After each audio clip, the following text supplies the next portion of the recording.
आदाब दोस्तों, मैं आपके साथ जफर सिद्दीकी। आप देख रहे हैं पीआरबी। दोस्तों, जिसका डर था वही हुआ, यानी कि देश के सर्वोच्च न्यायालय सुप्रीम कोर्ट ने इलेक्शन कमीशन ऑफ इंडिया यानी कि चुनाव आयोग को सीधा नोटिस दे दिया है। इससे ये साफ पता चलता है कि कांग्रेस की बड़ी जीत जो है वो कहीं ना कहीं होती नजर आ रही है। सुप्रीम कोर्ट का चुनाव आयोग को नोटिस। दोस्तों, मैं इसलिए कह रहा हूं कि एक बड़ी जीत कांग्रेस की इसलिए बता रहा हूं क्योंकि इस बार मामला जो है वो हरियाणा के चुनाव में फंसा। हरियाणा के चुनाव में क्या कुछ हुआ, हरियाणा के चुनाव में जो हुआ, तमाम तस्वीरें हमारा चैनल आप तक पहुंचा रहा है, पल पल की अपडेट आप तक पहुंचा रहा है। दोस्तों, इस बार हुआ हरियाणा चुनाव। हरियाणा चुनाव में जो है तमाम चीजें जो है ये आ रही थी, यानी कि तमाम एग्जिट पोल जो है वो ये दिखा रहे थे कि इस बार जो है वो पूर्ण बहुमत से जो है कांग्रेस की सरकार बन रही है। लेकिन सुबह के 10 साढ़े 10 बजे यानी कि 8 तारीख को जब नतीजे आ रहे थे, साढ़े 10 बजे के बाद जो माहौल बदलता नजर आया दोस्तों, किसी ने उसकी कल्पना भी नहीं की थी। उसके बाद क्या कुछ हुआ, उसके बाद ये साफ क्लियर हो गया कि इस बार चुनाव में जो है वो बड़ी गड़बड़ी हुई है। और उस गड़बड़ी को लेकर इस बार कांग्रेस दोस्तों सिर्फ विरोध करके, सिर्फ ट्वीट करके नहीं बैठ गई। इस बार सीधा जो है वो कोर्ट का दरवाजा खटखटा दिया। कांग्रेस ने जो है इस बार सीधा चुनाव आयोग को नोटिस भेज दिया। लिखित में जो है वो तमाम कांग्रेस के नेताओं ने लिखित में शिकायतें दर्ज कराई। ये कहा कि इस बार भारी चुनाव में गड़बड़ी हुई है। जिस तरीके से तस्वीरें हमारे सहयोगी ने, हमारे चैनल ने आपको दिखाया कि कैसी गड़बड़ी हुई थी। गड़बड़ी ऐसी हुई थी दोस्तों कि इस बार जो है 99% बैटरी जो है वो ईवीएम मशीन की चार्ज मिली। आप सोचिए कि मेरे हाथ में अगर ये एक सिस्टमेटिक रिमोट है, अगर मैं इसको 24 घंटे दोस्तों यूज करता हूं तो यूज करने के बाद क्या इसकी बैटरी 99% रहेगी?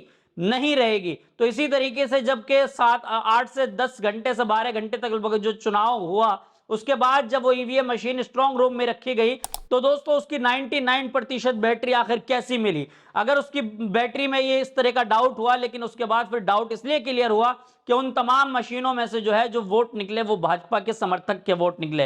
यानी कि इस बार जो है चुनाव की जो गड़बड़ी हुई उसको लेकर सीधा जो है मामला सुप्रीम कोर्ट तक पहुंच गया और सुप्रीम कोर्ट ने जो है वो फटकार लगा दी है, सीधा चुनाव आयोग को नोटिस भेज दिया है।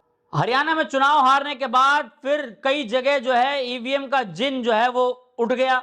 कांग्रेस ने के राज्यसभा सांसद है आनंद शर्मा, बीजेपी पर उन्होंने सीधा निशाना साधते हुए कहा, अपने ट्वीट में उन्होंने लिखा कि हरियाणा का फैसला चौंकाने वाला है, अविश्वसनीय है और इसे स्वीकार करना बहुत ही मुश्किल है। साथ में ही उन्होंने ये भी कहा कि सुप्रीम कोर्ट में इसमें इंटरफेयर करना चाहिए। सुप्रीम कोर्ट क्योंकि देश की सबसे बड़ा न्यायालय है और जो चुनाव है वो देश का लोकतंत्र की एक पहचान है। दोस्तों, उन्होंने साफ कहा कि सुप्रीम कोर्ट को इसमें इंटरफेयर करना चाहिए और बैलेट पेपर से वापस चुनाव होने चाहिए, जैसा कि सभी प्रमुख लोकतंत्र जो देश है वहां पर होते हैं। इसी बीच सर्वोच्च न्यायालय के मुखिया सीजीआई चंद्रचूड़ का एक बयान आया। उन्होंने कहा कि मेरा मन भविष्य की अतीत को लेकर चिंताओं से भरा हुआ है। मैं खुद से सवाल पूछता हूं कि क्या मैंने वो सब किया जो मैंने तय किया था? इतिहास के कार्यकाल में मुझे कैसे याद किया जाएगा? कौन कह रहा है? सीजीआई चंद्रचूड़ ने, उन्होंने खुद कहा है कि इतिहास के कार्यकाल में मुझे कैसे याद करा जाएगा।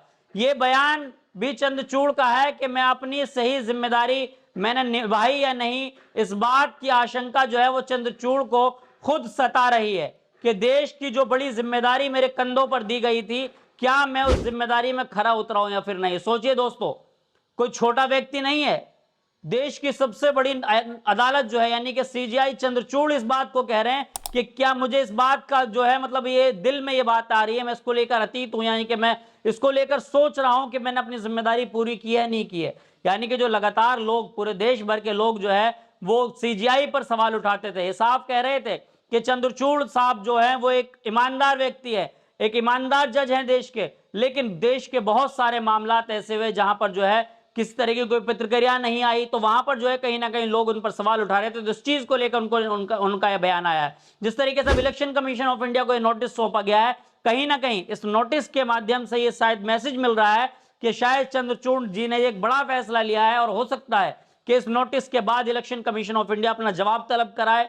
जवाब तलब कराने के बाद यह मुमकिन है कि हरियाणा का चुनाव जो है वो रद्द हो जाए, क्योंकि सुप्रीम कोर्ट ने अब इसमें इंटरफेयर कर दिया है। सुप्रीम कोर्ट ने सीधा जो है इसमें संज्ञान ले लिया है। अब आप सोचिए कि सुप्रीम कोर्ट अगर इस संज्ञान को अगर लेता हुआ है और इसमें जवाब तलब करता है, तो क्या हरियाणा में जो है जो चुनाव हुए हैं, जिसके ऊपर जो है लगातार सवाल उठ रहा है, जो निष्पक्ष चुनाव नहीं हो पाए, क्या उसमें जो है सरकार अपना जो है वो पक्ष रख पाएगी? क्या यहां पर जो है सीधा इलेक्शन कमीशन ऑफ इंडिया, जिनके ऊपर लगातार आरोप लग रहा है कि वो गड़बड़ी कराते हैं चुनाव में, जबकि इलेक्शन कमीशन ऑफ इंडिया साफ कहता है कि हम जो है निष्पक्ष चुनाव कराते हैं, हम किसी पार्टी के लिए काम नहीं करते, लेकिन जो लगातार लोगों का कहना है, लगातार जो पार्टियों का कहना है, विपक्षी पार्टियों के लगातार इल्जाम जो लग रहे हैं, क्या उसको जो है इस बार इलेक्शन कमीशन ऑफ इंडिया, चुनाव आयोग उसको क्लियर कर पाएगा? क्योंकि इस बार आरोप सिर्फ विपक्षी पार्टियों ने या देश के किसी आम नागरिक ने नहीं, बल्कि इस बार जो सीधा जो झटका दिया है वो सुप्रीम कोर्ट ने नोटिस भेज दिया है। अब आप सोचिए कि सुप्रीम कोर्ट के नोटिस पर क्या इस बार चुनाव आयोग अपनी ही जाल में फंस गया है? चुनाव आयोग क्या इस बार जवाब दे पाएगा? चुनाव आयोग के लिए बड़ी मुश्किल है, क्योंकि वैसे भी वहां पर एमएलए बगावत करने पर उतरे हुए हैं। अब वहां पर जो है ऑब्जर्वर बनाकर देश के गृह मंत्री अमित शाह को भेजा जा रहा है, ऑब्जर्वर बनाकर जो है मध्य प्रदेश के मुख्यमंत्री को भेजा जा रहा है, मोहन यादव को भेजा जा रहा है। अब आप सोचिए कि इनविटेशन कार्ड बांटे जा रहे हैं कि वहां पर जो है 17 तारीख को शपथ ग्रहण होना है, जबकि 12 तारीख का कार्ड फेल हो गया, 15 तारीख का कार्ड फेल हो गया, 17 तारीख का कार्ड छपा तो है, लेकिन क्या वो भी सफल हो पाएगा या फिर विफल हो जाएगा? ये तमाम सवाल है, क्योंकि देश की सबसे बड़ी सुप्रीम अदालत सुप्रीम कोर्ट ऑफ इंडिया ने इस बार जो है दोस्तों इस बार जो एक्शन ले लिया है। क्या इस एक्शन में सुप्रीम कोर्ट का जो एक्शन है, क्या इस बार जो है चुनाव आयोग बुरी तरीके से फंसने वाला है? दोस्तों हो सकता है वो तमाम मशीनें जो देश के अंदर इस वक्त बाकी है, उन तमाम मशीनों को जो है वो बिल्कुल ये कह सकते हैं कि गड्ढे में डाली जा सकती है, क्योंकि चुनाव आयोग का एक्शन है ये। अगर मशीनों पर मामला जो है अगर जवाब नहीं दे पाई इलेक्शन कमीशन ऑफ इंडिया के किस तरीके से निष्पक्ष चुनाव कराया है, क्योंकि हमारे सहयोगी ने और मैंने खुद आपको इसी चैनल पर एडीआर की रिपोर्ट भी दिखाई थी दोस्तों, लोकसभा चुनाव में कितना बड़ा घोटाला हुआ है। लोकसभा चुनाव में जो एडीआर ने जो एक रिसर्च करके जो पूरा डाटा निकाला है, तो एक बड़ी तादाद में जो है वोटों की घपलाबाजी हुई थी लोकसभा चुनाव में, और फिर वही हुआ जो लोकसभा में हुआ, वही विधानसभा हुआ दोस्तों। अभी और दूसरे राज्यों के भी चुनाव आने हैं, आपको खूब पता है कि साथियों अभी जो है महाराष्ट्र में चुनाव हो रहे हैं, झारखंड में चुनाव होने हैं, देश की राजधानी दिल्ली में चुनाव होने हैं। तो क्या इस बार सुप्रीम कोर्ट जो है इन तमाम राज्यों में जो चुनाव होंगे वहां पर बैलेट पेपर से चुनाव करा पाएगा? सुप्रीम कोर्ट ने या सिर्फ नोटिस देकर सब कुछ छोड़ दिया है? सुप्रीम कोर्ट के सीजीआई क्या इस पर सख्त एक्शन लेंगे? क्या वो अपने रिटायरमेंट से पहले कुछ ऐसा कानून बनाकर चला जाएंगे कि शायद अब देश के अंदर जो है वो निष्पक्ष चुनाव हो, किसी पार्टी के लिए काम ना किया जाए? तो सीजीआई चंद्रचूड़ जो है वो अपने आप को ये कह रहे हैं कि मैं ये समझूंगा कि शायद मैंने अपना पूरा काम किया या नहीं किया, मैं इस अतीत के बारे में सोचता हूं। तो सीजीआई चंद्रचूड़ क्या इस बार बड़ा फैसला लेने वाले हैं? क्या प्रधानमंत्री मोदी और उनके तमाम सहयोगी दल और चाहे उसमें चुनाव आयोग अगर इन्वॉल्व है तो तमाम उन लोगों की कमर टूट जाएगी? तो ये तमाम सवाल है। इन तमाम सवालों को सुनने के बाद आप क्या कुछ सोचते हैं? कमेंट बॉक्स में दोस्तों अपनी राय जरूर दें, क्योंकि आपका कमेंट जो हमारे पास आता है, जो हमें पर्याप्त होता है दोस्तों, हम उनको पढ़कर हमें ये लगता है कि हाँ हम सही ट्रैक पर काम कर रहे हैं। क्योंकि दोस्तों आज के वक्त में जो देश का चौथा स्तंभ है यानी कि मीडिया है, कहीं ना कहीं उसने भी अपना काम छोड़ दिया है दोस्तों। वो भी कहीं ना कहीं सरकार की चाटुकारिता कर रहा है। लेकिन जिस वक्त सोशल मीडिया ने जो इज्जत बचाई है, ये कह सकते हैं कि भारत का चौथा स्तंभ जो बचा रखा है दोस्तों, इस पर क्या कुछ सोचते हैं आप? अपनी राय कमेंट बॉक्स में जरूर दें। और दोस्तों आपने अगर अभी तक पीआरबी को सब्सक्राइब नहीं किया तो दोस्तों सब्सक्राइब भी कर लें, क्योंकि तमाम मेहनत करने के बाद आप तक वीडियोस पहुंचाते हैं। तो वीडियो को देखकर क्या कुछ सोचते हैं कमेंट बॉक्स में अपना राय जरूर दें। देखते रहिए पीआरबी।